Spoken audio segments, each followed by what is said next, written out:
Hi, I'm Dr. Emilie Strzoda, and I'm an internal medicine resident from Germany. And it's pleasures on my side being here. It's very nice to talk to colleagues, especially from different countries, to see how different healthcare systems work. And even though we're one continent and we're in the EU, or not anymore actually, in Europe, but still, it's still very interesting to see how different the hospitals work, how different systems are working, even though we're so close.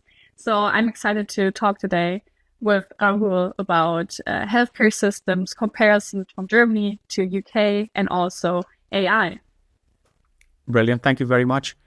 So, I would love to understand. Tell us more about your work and your clinical experience. And we also share something unique, which is we worked in more than one geography in our lifetime.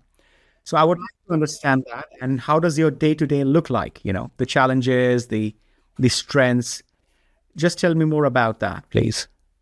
So I think in your terms, I'm still a junior doc because I'm in PGA 3, so 3 years postgraduate.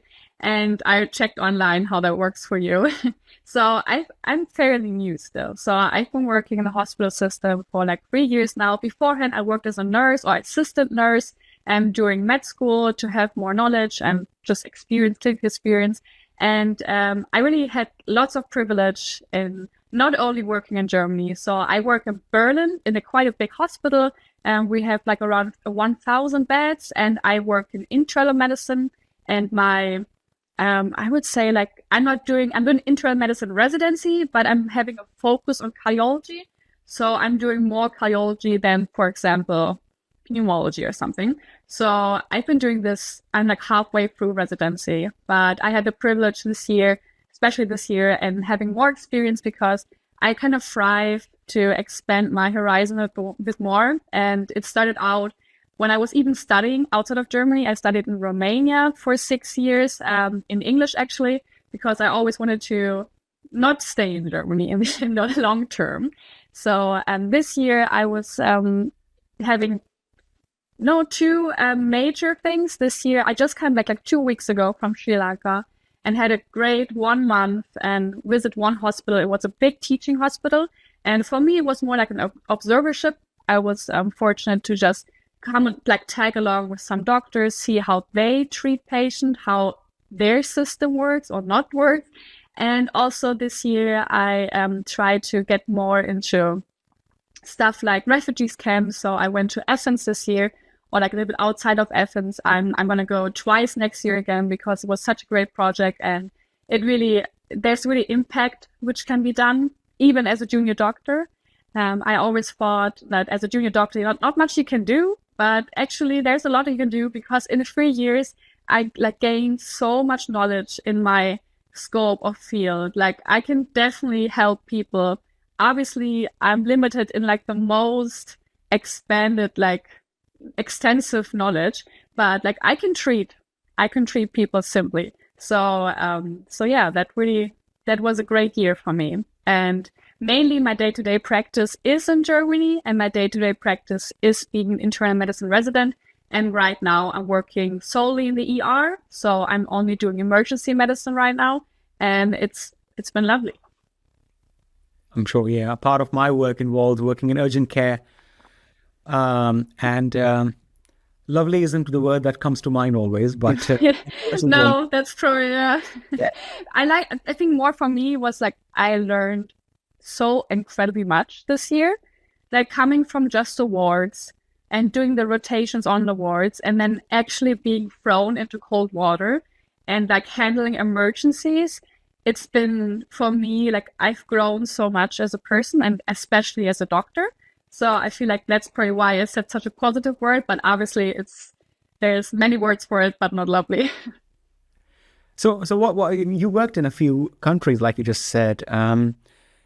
What's your experience been in terms of the commonalities and what's been different? You said Romania, Greece, Sri Lanka, and Germany. What do you think is kind of a common thread, and what do you think differentiate them from each other in terms of working as a trainee, as a doctor? So I feel like we should like group them because Romania Greece and Germany obviously is like really close to each other geographically, but still extremely different coming terms of system-wise. I feel like Germany has a quite advanced systems, but we're definitely facing many challenges. I feel like pretty similar to the NHS, like budget issues, like shortage of doctors and nurses. So, but I think we have really stable system, even though the politics would say no, but I would say like compared to different systems, like you can have a doctor, you can go to the ER, you're getting treated. So, so when I was studying Romania, I was like in our studies, we were fortunate to just go to the hospital as much as we want. And I was really interested in surgery for a long time. So I tagged along in lots of surgeries. And the system is different in that term that there is not really a system. There is just like, not really insurance, but just everyone can get treated, which is great, obviously. But there's no money coming from it. And obviously, hospitals need to make money to ensure better quality of staff, better quality of surgery, surgeons, everything. So I feel like you can get everything done in Romania, but maybe the quality sometimes is not as great as you would like maybe have in a different country. And that's something I definitely noticed because when I was studying, we didn't have all the resources. Like there was only one computer tomography for the whole city. So whenever a patient had to have one done, even just a CCT, like something so important, especially in the ER setting, we had to wait for it to come. And then for the first 3 years, it was even outside of the hospital. So imagine just the double transport of getting the patients from the hospital to the city. It was just a mess. So now looking back, it's way more of a mess than I even understand and comprehend it at this time. So comparing that to Greece, which is also having major challenges in their system care and having the huge influx of refugees coming in, and they already struggled beforehand, and now they're struggling even more to keep up with it. It's really showing how bad healthcare can actually be and how much we really need to invest not only our money, but our time. And that really opened my eyes this year is way more that actually in Germany, we're really privileged how we are compared to different countries. And Sri Lanka is a different term. They actually have a similar system, so everyone gets treated. There's not really like an insurance. There's like, you go to the major hospitals, it's like a tertiary hospital, and there's actually everything there. And I even thought it was quite good compared to some stuff I've seen in like different countries for sure. But the same problems coming up. There's the lack of money, the lack of budget missing to get new stuff. They sometimes rely on, because I was working in the pediatric cardiology, and lots of UK doctors actually came in and they were like operating on little kids. So they're really relying on that system as well, which is not how it should be. But I mean, I cannot say much about the Sri Lankan politics-wise. So I feel like there must be some big issues there as well. So they're really relying on help outside. So that's working, but I mean, you can rely on it forever. Yeah. Well, thank you. And I think there's a few threads over there which I would like to pick up, which is, coming from a ward and working in a ER setting, an emergency room setting and urgent care brings with it the thrill of variety, but also it also brings with it the challenge of dealing with variety, in terms of knowledge gaps and other things. And another thing that I've noted in my practice as well is where I work is a very vibrant community where there's a plethora of different ethnic backgrounds and communities and a lot of migrants as well in the UK. And I always find it challenging to ensure that the application of the knowledge that I have stored in my little head is correct for this ethnic background, is correct for that particular special population group. And I think all these themes, the variety of care, the lack of knowledge, the knowledge gaps that we have, obviously as a trainee and even as a senior doctor, the variety and the variety of different ethnicities, different special population groups, And it brings me to, how is AI shaping the use of AI in applying that to treat my patients for conditions that I'm not very familiar with or comfortable with, going out of my comfort zone, treating patients and populations that I've never come across before in my training, and how that could potentially shape the future of healthcare. So let's talk a bit about that. And I think you did already mention it when we spoke a few weeks ago about Yeah.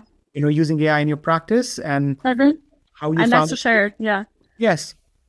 So for me, starting out in the ER, like I said, it was a huge, just like jumping into cold water. So I was used to having the same diagnosis, the same diseases on my ward.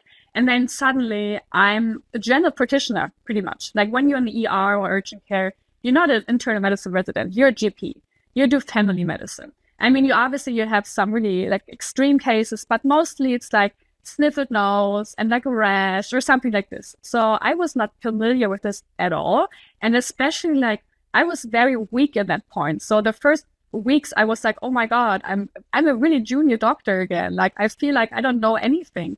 And because there's like some simple diseases, but I never had to care for them. So for me, I had to like read a lot in these first weeks. And like you said, how much can you store in your little head? Like it's not possible to know everything. So for me, it's great to just research a lot. But the thing is in the ER, you cannot just sit there with a book. There's no time for it. Using something accessible in my phone or on my computer is such an important thing in my practice. So, because like I said, no time for a book, but there's time to Google, there's time to use a platform. And I've been using like Elsevier AI for like putting in the most simple question. I'm going to put in like male 50-year-old has a rash on his back and the rash looks like this. So I don't even have to like read about dermatology. I just have to put in like rash back, crusty red border.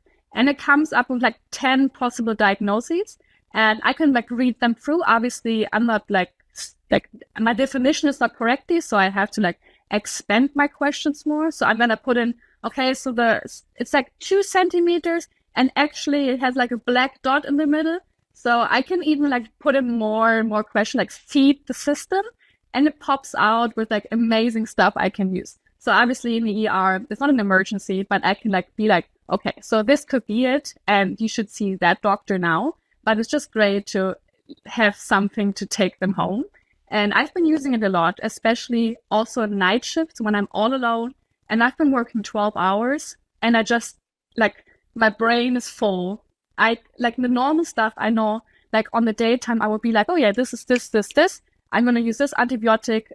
Sometimes I just forget. Like, I mean, I'm just a human being. So at 3 a.m., I'm going to be like, okay, please give me just the guidelines of this pneumonia and what kind of antibiotics I use. It's very the simple stuff sometimes, but it reassures me. Yeah.